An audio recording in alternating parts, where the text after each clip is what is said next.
স্বাস্থ্য ও পরিবার কল্যাণ মন্ত্রী ডাক্তার সামন্তলাল সেন বলেছেন, হাসপাতালগুলো পরিদর্শনের কারণ হচ্ছে সেগুলোকে স্বাবলম্বী করা। সেক্ষেত্রে অবকাঠামো কিরকম এবং ডাক্তার কিরকম আছে সেই বিষয়গুলো জানা, আর এগুলো জানতে পারলে আমি আমার জায়গা থেকে কাজগুলো সম্পন্ন করতে পারবো।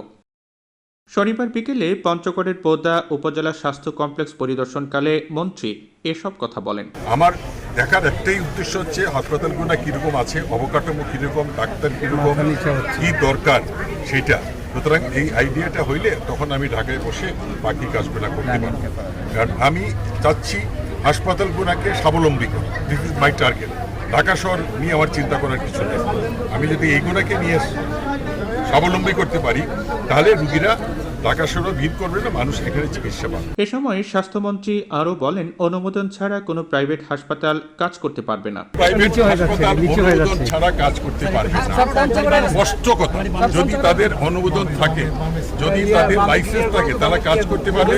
এবং যা যা হাসপাতালে থাকা দেওয়ার সেই ক্রাইটেরিয়া না করলে যে কোনো হাসপাতাল বন্ধ করে দেবে। এদিন পরিদর্শনের সময় পঞ্চগড় 2 আসনের সংসদ সদস্য নুরুল ইসলাম সুজন, জেলা প্রশাসক Zahurul Islam, police super S M. Sirajul Huda, Panchagarh civil surgeon doctor Mustafizur Rahman, আধুনিক সদর হাসপাতালের পরিচালক রাজিউর রহমান রাজু প্রমুখ উপস্থিত ছিলেন।